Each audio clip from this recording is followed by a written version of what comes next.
What's going on, guys? So today's video is being sponsored by GasTankRenew.net. Now, if you've ever had an issue where your car's leaking gas or your gas tank is fouled up because it's been sitting forever, Gas Tank Renew is the place that you guys need to go. Today we're going to be installing one of their fuel line replacement kits in our 2002 Silverado, but I wanted to take a minute and show you guys a little bit of what they offer. Now, 95% of their business is gas tank related. They can repair, replace new and used gas tanks. Over 600 tanks in stock and ready to go for all sorts of applications. They've got sending units and straps and basically everything you need when you're working with your fuel system, your OEM stock fuel system. They have it. They've been working on vehicles for over 40 years. They have a very, very good track record, a very, very good reputation, and I have actually been using their stuff for quite some time. What we're going to do is right now we're going to search through what we need and what we actually have to buy for our 2002 Silverado. So we know we don't have the 4.3. We have this right here, 02 Silverado. This kit that we're using today actually covers the 02 Silverado 1500, 2500, 3500 with all cab and bed lengths. Now this is the important part. Every single wheelbase, every cab length, crew cab, standard cab, long bed, short bed, this kit will fit. It fits with the engines, the 4.8, the 5.3, 6.0, and 8 liter. This will not work with your E85 flex fuel trucks, but if you call GasTankRenew.net directly, they can make you a custom kit. So this is the kit we're going to be using today. We've got our nylon fuel line, our nylon evap line, our new quick connect filter. We've also got our quick disconnects that we're going to be replacing on our tank because ours are nice and rotted. So go check these guys out, guys. If you've got any type of Chevrolet vehicle, they probably have a fuel line kit for it. I know they have applications for Dodge, Ford, Chevy, and again, if you have a fuel tank in an older car and you need it repaired, replaced, or whatever, hit them up because that is what their majority of their business is repairing fuel tanks. So, hit up Gas Tank Renew, give them a call, let them know that I sent you over there, and they will definitely take care of you for sure. All right, guys, so let's get on to the video.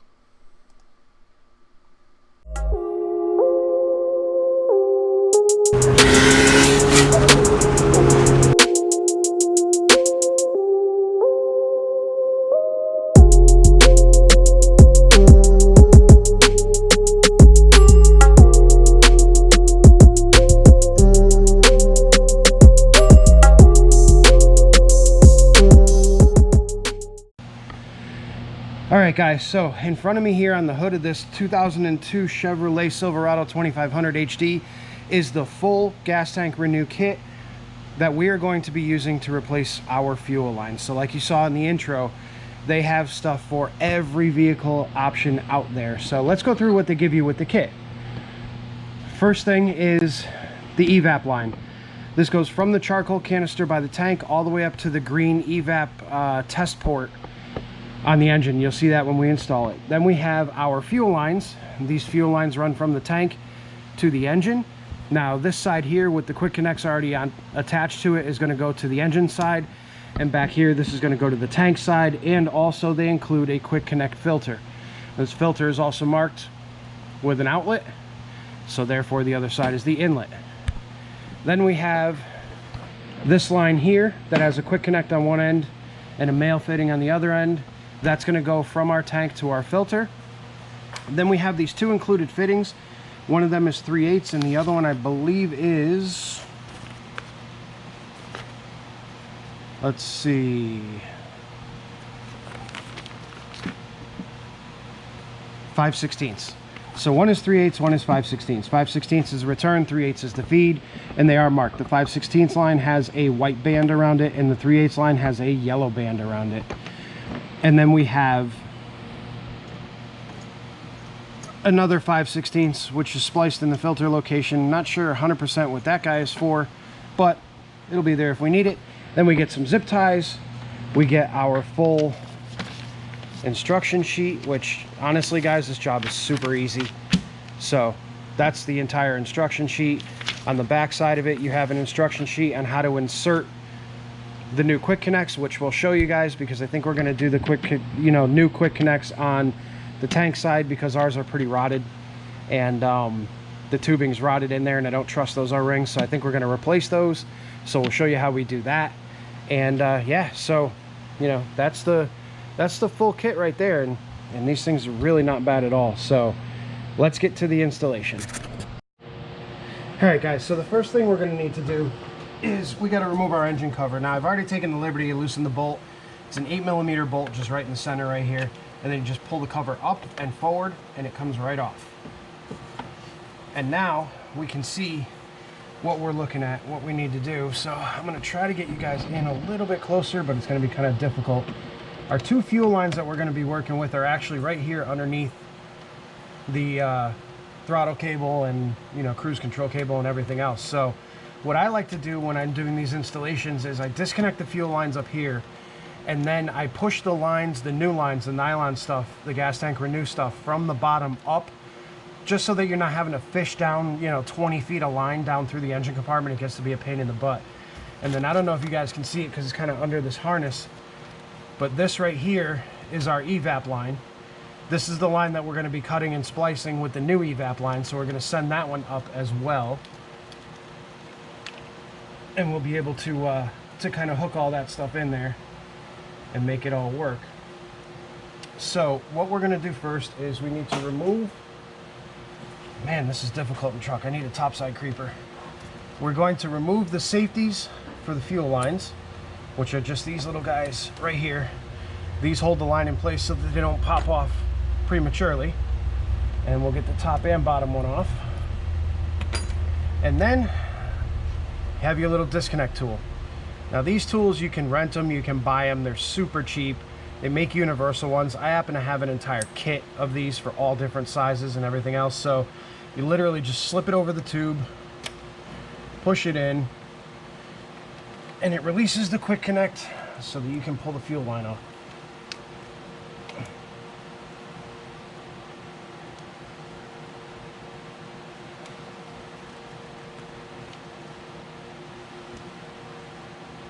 Sometimes you got to play with these. There we go. So that's one, that's the return line. That return line is off. Or actually, that's the feed. I'm sorry, that's the feed. That one's off. Now you want to be careful when you do this. Fortunately, we have a leak in our fuel line, so there was no pressure. But had there been pressure and this thing was just running, when you pop that, you would have had gasoline everywhere. So do yourself a favor and either depressurize the system by pulling the fuel pump fuse and starting the vehicle and running it until it stalls, or you know, disconnecting a line. But in our case, like I said, we had a leak, so we didn't have to depressurize anything. So let's get the other one, smaller return line. All right, so now our feed and return is disconnected and they're right here. Now we are literally just going to leave these lines in place. I'm not going to go through and remove all this stuff. Now you can remove it all and then utilize the factory holders for the new stuff, but it is literally a gigantic pain in the butt to get all these lines out of here. So I usually just leave them in here. I'll cut them short so you can't see them, and then we'll just zip tie all the new nylon stuff to the old fuel lines and we'll be good to go without having to go through the headache of removing all that stuff. So now what we're going to do is we're going to throw the vehicle up in the air and we are going to send up the new lines from the bottom into the engine compartment and connect them, and then we'll start going and working our way backwards. So to make the installation a little bit easier, you're going to want to take all of your lines. Now your feed line is marked with a red piece of tape, your return is marked with a white piece of tape, and your evap line is marked with a green piece of tape. And what I'm going to do is I'm just going to tape all these together just to make stuffing them up through the engine compartment a little bit easier. So we're literally just going to throw some tape on there. Try to keep them relatively together. And just throw some tape a few ends down. Now the side that's going to the engine compartment is going to have the rubber hose for the evap and have your two quick connects that'll connect to your fuel rails. And it's also got some nice loom on it so that you don't rub it on anything and destroy them. So we'll throw a little tape on there just to keep them together. And then we're going to send them up through the engine bay.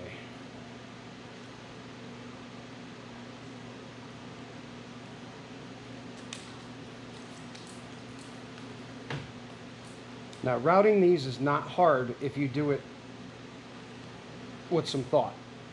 So the last thing you want to do is you don't want to bend this stuff too far, because by bending it too far you will kink it and damage it and whatever else. So you want to make sure that you're not doing that.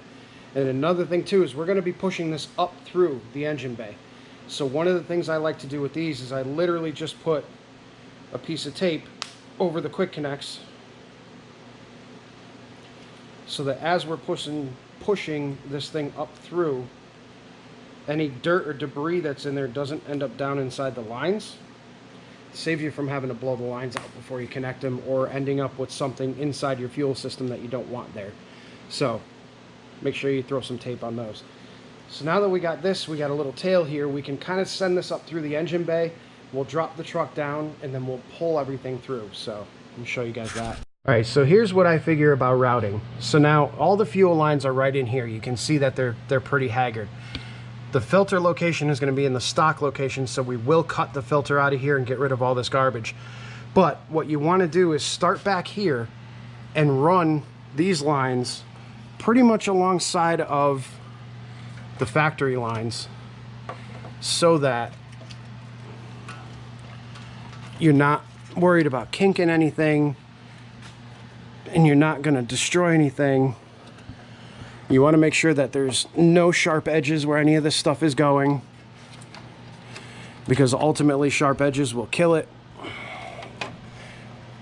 And I apologize here, but I'm doing all this one-handed, so this is going to make things just a hair more difficult. There we go. Now we got it where we want it.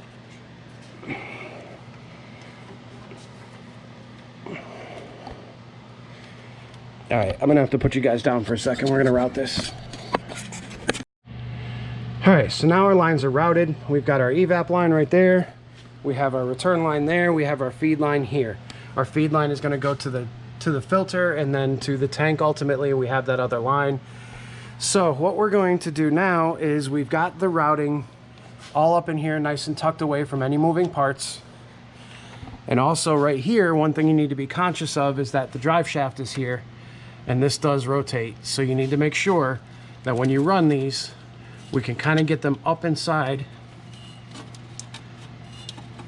and get them, you know, we can get them zip tied to the old fuel lines and get them out of the way of the drive shaft and make sure they're not touching anything. So that is an important part. You do not want these lines to touch anything, especially the exhaust. That would be a big no-no.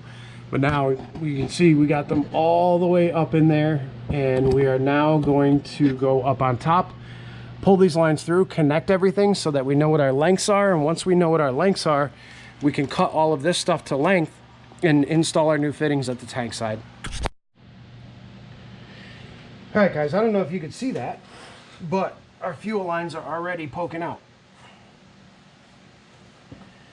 So what we're gonna wanna do is go ahead and pull these up.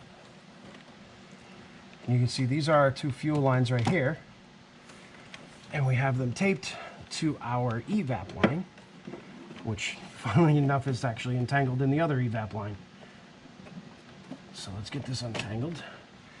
And now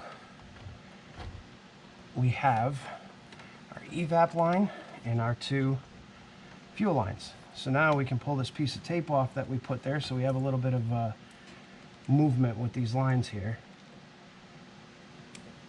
It's amazing how truly simple this installation is compared to actually putting new factory style lines in, which is an absolute nightmare. Take my word for it, I've done it a million times. So now what we're going to do is we're going to move the factory lines out of the way, which ultimately will snip those off of there so that they're not leaking remaining fuel. And we'll push our lines back down, take our two pieces of tape off that we put on there so that we didn't get any crap in the lines.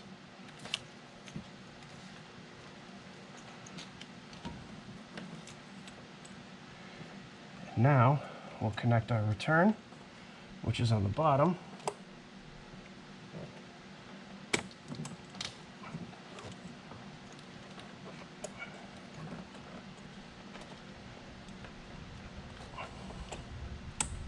You can feel them and hear them snap in place. Now we'll install our feed. There we go. And then we're going to take our evap line and we're going to cut it a little bit shorter, which that's the other nice thing about this kit is we have all sorts of extra length in different places so that we can cut things when we need to.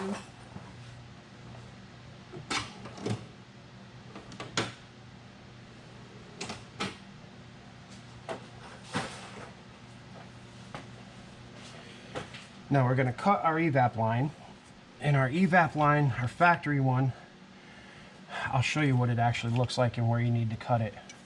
But I'm just going to cut it right here for now. And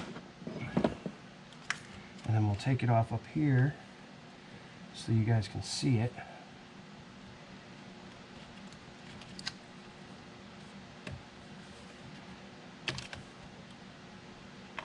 Alright, so this is what your evap test port looks like. It sits right here. Now what you want to do is cut 2 or 3 inches behind that T, that test port. And then we're going to take the rubber hose that we were provided in the kit. And what's nice about these guys is they thought of everything for you. So they actually give you the clamps and everything that go along with it. So we'll put this line on here. And then we got these clamps that will go over top. Now, a little trick with these clamps, you don't really need anything special, but a good pair of side cutters or a pair of nips or something of that nature.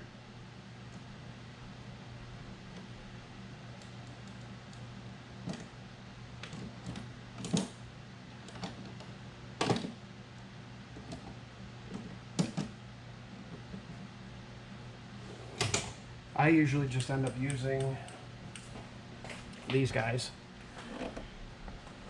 which all you have to do is go on either side of this clamp, squeeze it.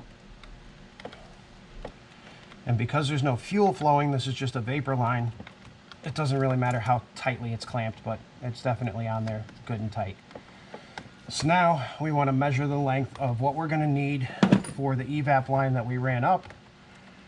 So just to get a rough idea, we're probably going to need right in this general vicinity here. So we'll pull that up and we'll cut that.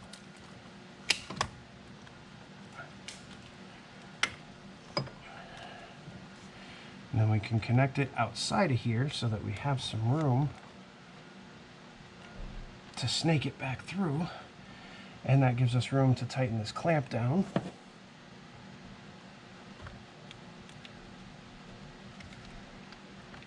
So we get it nice and clamped in.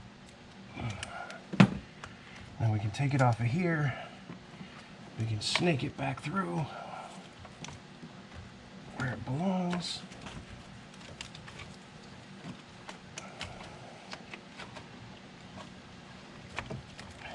And you can get the twist out of it. And then we'll stick it back on top of the purge solenoid and we're good. So now all of our fuel lines, and I'm sure you guys will be able to see that better with some light, all of our fuel lines are now connected. You have your feed line, return line, and our evap line is in place, and they run exactly where the old lines ran, so we got no problem there. So now let's get back underneath the truck and we will start making our connections under there. Alright, so now that we got everything zip tied in place with the supplied zip ties, we made sure, like up in here, that these aren't touching anything that's going to rub them through. They are freestanding. We went to the old fuel line to the plastic, and then we went up and we pushed a little bit of extra upwards so that we have a little bit of play when it comes to the fuel lines up top. And that'll give us the ability to make sure that we're not riding on anything and we're not going to rub through anything. And we should be good up there. We'll double check that once we get everything together to make sure nothing's rubbing, or we need to move the convoluted tubing a little bit. But what we're going to focus on now is these connectors back here. Now these are the two connectors that come from the tank, and I've already tried to get this one out of this fitting and I have been unsuccessful. So what we're going to do is we're going to show you exactly what it states in the directions. Now I've done this several different ways, but I just want to let you know that there is a way that we're going to do this that is exactly in the instructions, and it'll make it easier for you guys. Alright guys, so here's one of the easiest ways to do this. Now we are going to be cutting off both the feed fitting and the return fitting, and what we're going to do is, you can see here that there's 1, 2, 3 ribs. What we're going to do is we're going to cut it between the second and third rib, and what that's going to allow us to do is pick out the rest of the plastic, but it'll give us an expanded section that will be really, really easy to actually start our new fitting in. So we're going to cut it, and then we're going to expand it a little bit more, and you guys will see the whole process. So let's get this cut. So we got our line cut, and we got the fitting out, the rest of the fitting out, and you can see that there's a little bit of a bell mouth on the end of that, which is going to help us significantly when we go to put our new one in. So what we're going to want to do now is we're going to want to take a pair of needle nose pliers, and I wish I could set the camera up for you guys for this, but you take your needle nose pliers and you stick them in the end of the tube, and you kind of stretch it out a little bit, and then we'll pop the fitting in. I don't know, let me see if I can set you up here. Probably not. Nope, can't do it, so sorry. So what I'm going to do is stretch that out with the needle nose, and then we'll pop the fitting in, push it in. And that is what the final product looks like. Now we just use a brake line flaring tool to kind of grab these lines and hold on to them while we pushed in. It does deform them a little bit, but it doesn't cause any problems, and it does hold on to them pretty good. And then you just throw a little bit of oil on the ends of these fittings and send them home. And they get in there, they go in there pretty tight, and you don't have to worry about anything. Now, one of the other ways that I've done these in the past, and obviously you can't use any kind of heat, like a heat gun or even any kind of flamed heat like a small butane torch or something, because one, you're at the gas tank, so that would be a huge no-no. And two, this line, once you get it heated to a certain point, it just doesn't ever come back again. So you lose all the elasticity of it and it won't seal properly. So one of the ways that I've done these is to literally take them off of the tank, and that's kind of difficult to do unless you're pulling the tank down, but take them off the tank, and then you boil up some water, get it nice and hot and boiling, lay these in the boiling water for about 4 or 5 minutes, and just let this nylon soften up. And literally when you pull these out and go to push these fittings in, they push in like butter, and as soon as everything cools off, it's super, super tight. You don't have to worry about anything, and it just, you know, it makes you not have to push so damn hard to get these things to go in. So now that these are in, and you guys know the second method of doing that, we are going to now focus our efforts on the filter area. So we got to pull this filter out. We're going to cut a lot of these lines out of here because we don't need them anymore. And once we get the new filter in, I'll bring you guys back and you'll see how all the connections are going to work. There we go. Everything is done. We got our feed, our return, all back in the factory location, sitting up on top of the tank. These lines come and sit on top of the evap can and then run down here. Now, one of the things I want to let you know about this kit is designed for every single wheelbase of vehicle. So you can use this on a short bed, regular cab, an extended cab short bed, extended cab long bed, crew cab long bed, the whole nine. It comes with enough length. Now, what I like to do is they actually do give you, and I'll show you, they give you a splice joint so that on your line that comes out of the tank and goes to the filter, you can shorten it up. And this is just a compression fitting. Now, my thought on the matter is the less splices that you have in a system, the better. It's less things to go wrong. So what I like to do is I literally just coil it up inside the frame rail and throw a couple zip ties on it so it's nice and secure and it's not going to rub on anything. And then just run everything to where we need to go. Here's our new evap line right here, and then, you know, our lines up there. But by doing this, it also gives you the room, if anything should happen to these fuel lines anywhere, you can have a little bit of extra length on them to be able to do these things and make life a whole lot easier when repairing or what have you. So that splice joint is actually designed for the return. My apologies on that. That line, that longer line that has the fitting on it up at the top. That's the one that the splice is for. But you can see that anyway. I'm rambling. These lines are long. They're designed to reach any cab length whatsoever, and I just choose to coil them up there in case we need something in the future, and we need a little bit extra length on that line. We have it. So there you go.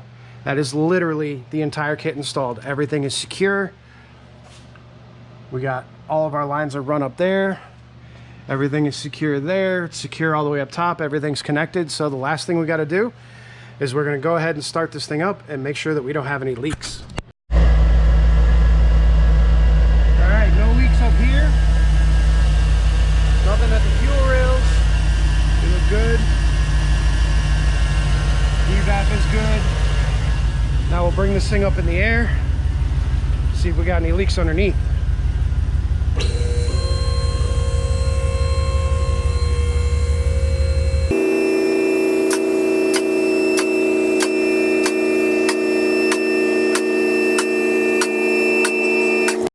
Alright guys, so as they say, we are in business. We got no leaks at the filter. We got no leaks at the fittings up top. Nothing. Ooh, the camera lets me see everything. Nice. But nothing is leaking. All of our lines are tied up where they need to be, and we are good to go. So there you have it, guys. It is done. It is good to go. I hope you guys enjoyed that video.